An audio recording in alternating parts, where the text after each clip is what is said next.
With your midterm one grade, some of you would like 4 points, right? So another opportunity to gain points for the midterm number 2. And that's Thanksgiving break week, right? So the Monday of Thanksgiving, right? And then Wednesday is the day before Thanksgiving. I think I'm going to cancel class because no one shows up. So that's what I'm thinking of for that week. So keep in mind your next midterm, not that far away, okay? It's coming up. You have a quiz today, right? It's on membranes and lipids. I'm going to go through a few review questions today just to get us warmed up. Then we're going to start the topic of carbohydrates.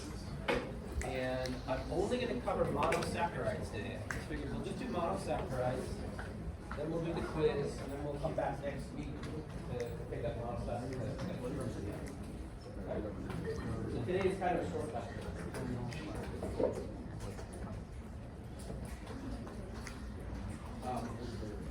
I like to put little questions up here at the beginning. This one I found, and I like it a lot. So I think you could probably find something similar to this on your next midterm. So let's walk through this question. Here you have an image of the intestinal cell, endothelial cell. I showed you last time in the last lecture. And you can see your sodium, potassium, ATPase pump here. And you can see a glucose transporter here.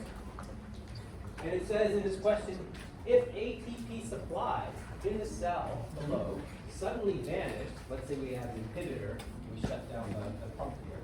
So if ATP supply dies down within these cells, would the intracellular glucose concentration increase, decrease, or stay the same? What do we think?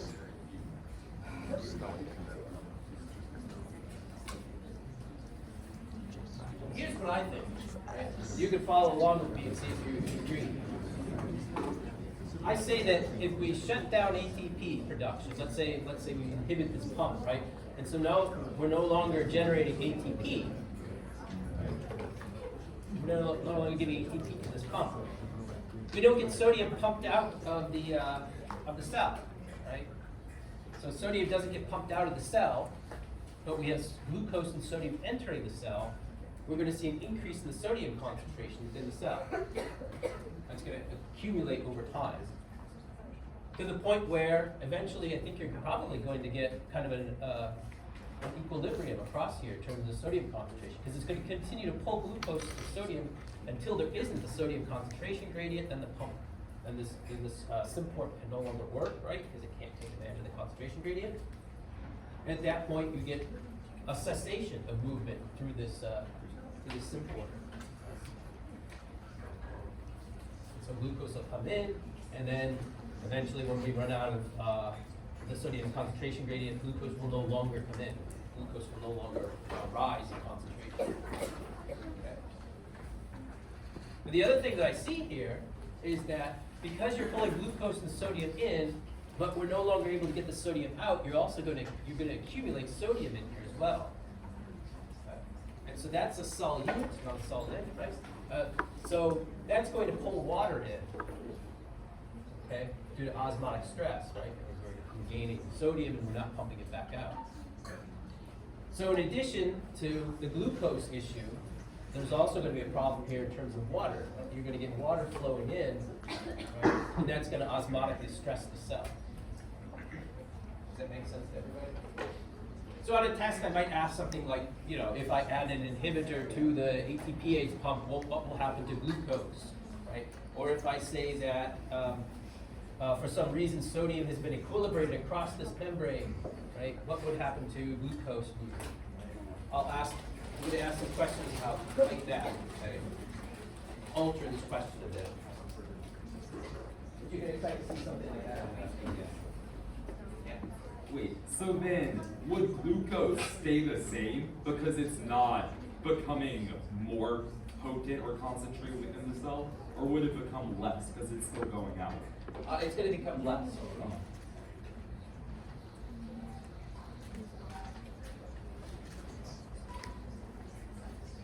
here's another one, another question. I kind of like this one too, because it got me to think. A certain membrane protein allows phosphate groups to enter a eukaryotic cell. Right, so think of the membrane, you've got phosphate groups on the outside, and you've got this protein that allows them to go into the interior of the cell. Okay? So given the fact that it's a phosphate, would you expect the protein to function more like the potassium channel that we mentioned, or the glucose transporter that we talked about? For glucose transporter. I think it would act more like the glucose transporter, right? This is an ion channel, but we're not dealing with ions. A phosphate group is much bigger than an ion. It wouldn't fit through an ion channel. And we know that there are transport proteins that take molecules from one side to the other. I'd be willing to bet that this is going to be a transport. Okay, phosphate ions enter the cell along with H ions. Ooh, so two things are now going from one side to the other. Okay, describe the transport system. Okay, so that's like a symporter, right? Remember we talked about the different transporters. Okay, this is what letting two in at the same time. Okay? See, the eukaryotic intracellular pH typically slightly lower than the extracellular pH. Okay, so now we have the symporter that's bringing in phosphate ions, bringing in H plus ions, but now we know that the interior of the cell has a different pH than the outside, right? It's slightly lower, which means it has more H pluses, more hydronium ions on the interior. So does this suggest that the phosphate transporter carries out secondary active transport? Okay, so what they mean by here is that, do we think that this transporter can move these substituents, these molecules, the compounds here, across the membrane in a passive manner, or do we think this might be an active transporter? What do you think? If it's bringing phosphate across, right, and let's say phosphate is higher on the,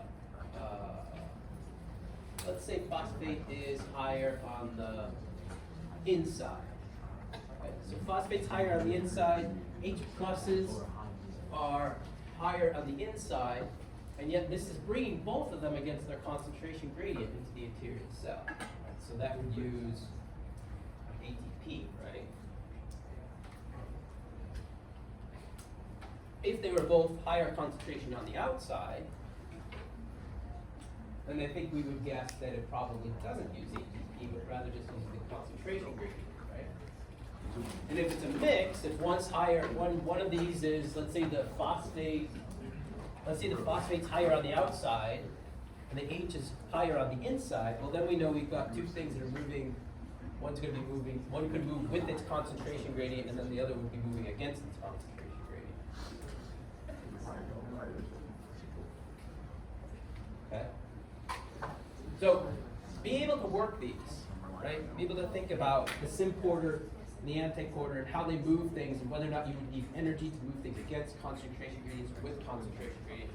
Because I'll give you a derivative of this on your next midterm. Right? I'll give you some sort of protein, and I'm going to ask you questions about whether or not it requires ATP to move the compounds across the membrane or not. Here's one last question for you. If you remember the ionophores that we talked about, these are small molecules, small protein peptide molecules that are able to move charged ions from one side of the membrane to the other. We talked about this one with Albert Einstein. What happens to potassium transport by this ionophore when the membrane is cooled below its transition temperature? What would you expect to happen? Maybe not transport things, right? Because you need a fluid membrane for this ionophore to move things back and forth, right? So if you cooled it to the point where the membrane is now a gel or it's now solid, well, of course, you can't get things to move through it. So that would stop the transport.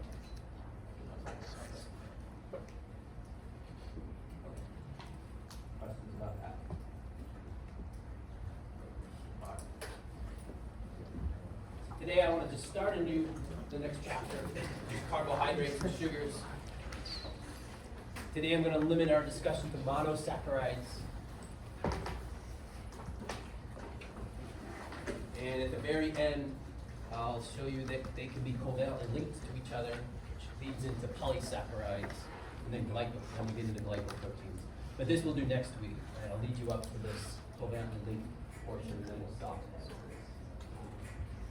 So let's discuss monosaccharides, sugars.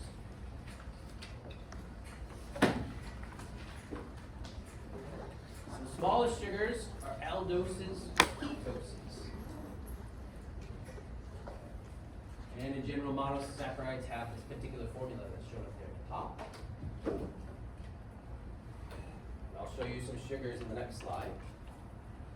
Other things to know about monosaccharides is they can cyclize, so they can be either linear or they can form a ring. And if they form a ring, we've got to be concerned about configurations and conformations, right? The chair conformation, where the substituents are axial or equilateral. We'll have to look at that. Lots of sugars are also modified.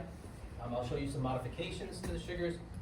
The ketone groups, the aldehyde groups can be modified to change the properties of the sugar. And then monosaccharides can also be linked together to form oligosaccharides. And they're linked together through the formation of a glycosidic bond. So let me show you monosaccharide. Here's a monosaccharide right here, glucose.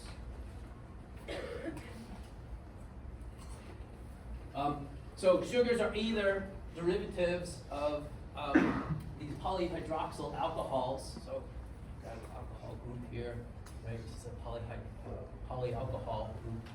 And then at the end, you'll either have an aldehyde or a ketone up here, right? And so sugars tend to either be aldoses or ketoses, depending upon whether or not they have an aldehyde or a ketone. Okay? This one has an aldehyde, glucose. It's an aldose.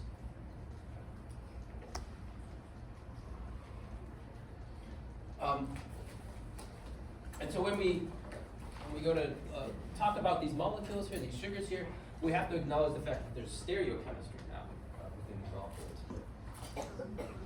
And where it is kind of dependent upon the sugar we're talking about. In the case of, let's take an easy one. This is the easiest sugar that I can think of. It's a 3-carbon sugar.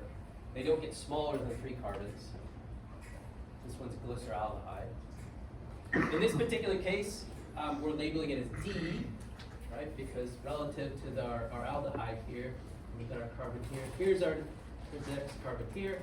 Okay, so we've got this one right here, which is a stereoisomer, which is a stereocenter, sorry. Hydroxyl hydrogen carbon, and then this carbon here. Okay. And in this configuration, we're going to call this D.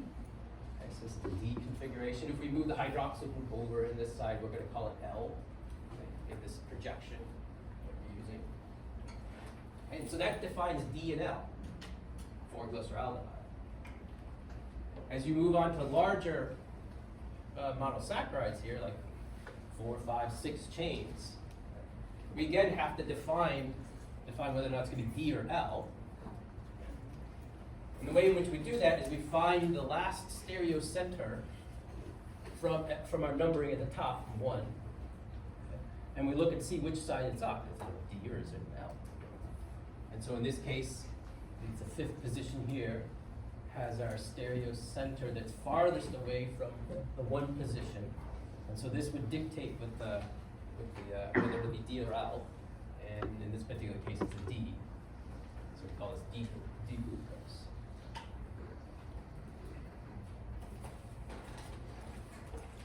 Okay? So here are the aldoses, and here are the ketoses. Okay? And as with the lipids, right, there's a big long list of them that we could write out, but there's only a few that I would say are prominent and are important players. And the others, although they do things, right, they're not worth memorization of structures or anything like that.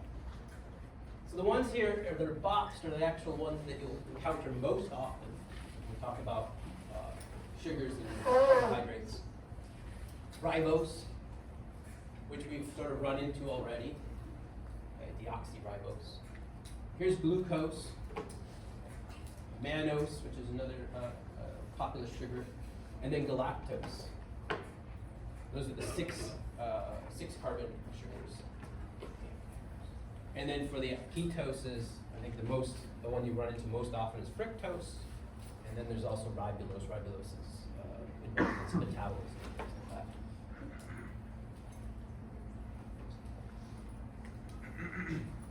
I would, if I were you, bother to remember glucose, galactose, and then fructose. Those are important structures to just have at right at your fingertips.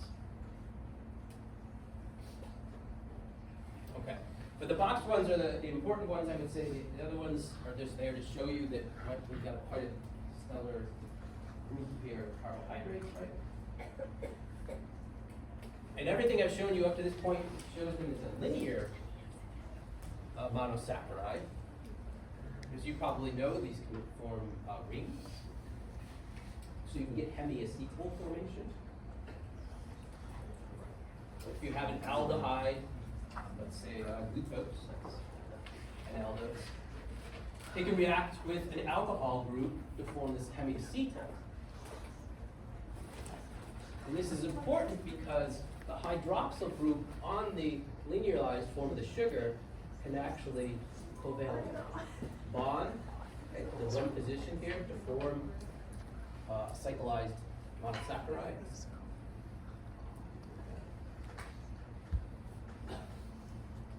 And so now we go from glucose D-glucose to beta D-glucopyranose.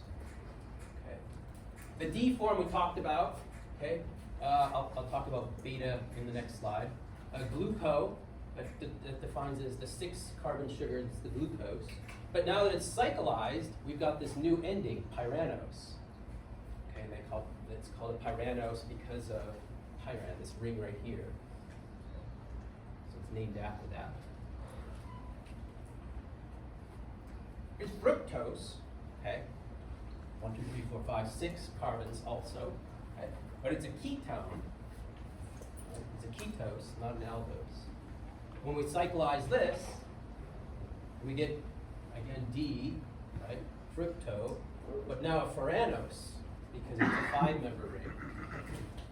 Okay, so it's named after furan, which is this organic compound right there. Okay, so that's what happens when we cyclize them, or rings. Now, I said that there's this beta here that we're going to talk about later. Let me talk about that now. So, if you take glucose, like this, and you form a ring, you can either form it like so, okay, in which the hydroxyl group on this one position, the one carbon right here, forms kind of an equilateral conformation. Or you could put this together such that the hydroxyl group in the first position is axial, like that. Either one of those is possible. And you'll find both inside cells. But conversion of one to the other requires breakage of a covalent bond. So if you want to go from this to this, you've actually got to go through this intermediate. Okay. And so these are different configurations. And specifically, these are known as anomers, so the beta and alpha anomers of glucose. The alpha and beta here. And I believe the beta anomer is slightly more favored because of the steric properties here. But like I said, you will see both, and they can interconvert within the cell. Now, there's also this chair conformation as well, right? And we can talk about substituents in the chair conformations here. And you can switch back and forth between these without a covalent bond breakage. So this is a bit different than the anomers. And when you ask about, well, how are the substituents around the ring typically distributed, right? Axial or equilateral? You'll tend to find that the bulky substituents on these rings are in the equilateral position, non-axial positions. because it puts the bulky substituents away from each other, so they're not, you don't get as much steric clashing as you would if they're reacting. Does that make sense to everybody? Okay.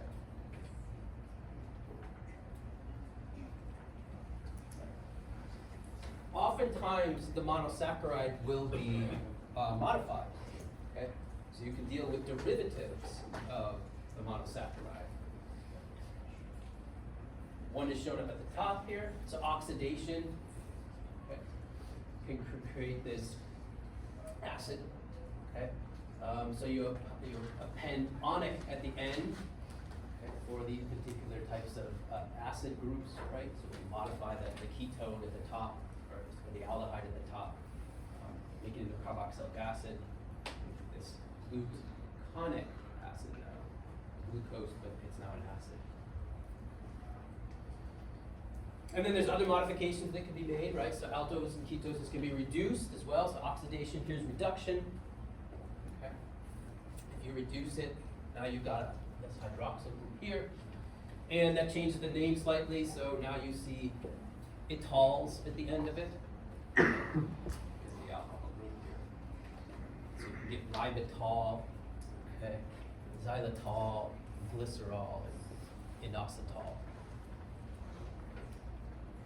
Xylitol is that stuff that's in your gum, the sugarless gum that you chew, and it makes it sweet, but it doesn't elicit the insulin response. That's this one. But if you eat too much of it, you have digestion problems. It'll make you gassy. And then the inositol is, this carbohydrate is found on the head groups of a lot of lipids as well. So these sugars can be modified, right? One additional modification I do want to mention is amino sugars. Okay? These are important because they're oftentimes covalently bonded to proteins and lipids, right? And they affect the function of the protein over the lipid. And so for these, you can see the monosaccharide here. Here's our modification group here. This can cyclize to form an N-acetylmuramic acid.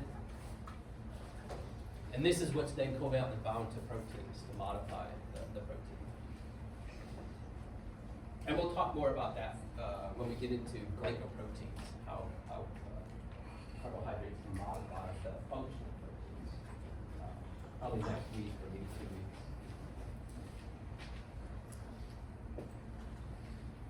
All right, the last thing I want to show you is the formation of a glycosidic bond.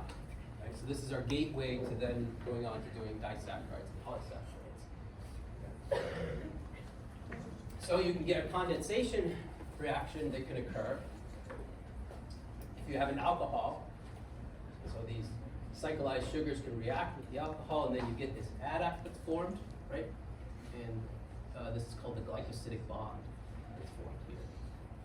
In this particular case, we're not doing much. We're just putting this on, right? But if this were to be another sugar, right, then you would form a disaccharide.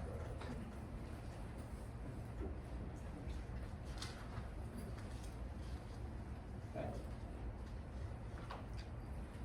So that's all I would like to show you about monosaccharides. We'll do disaccharides next week. So here's just a summary set of statements here, right? What to take away from today. These are the main points. And that's it. Let me get your quiz.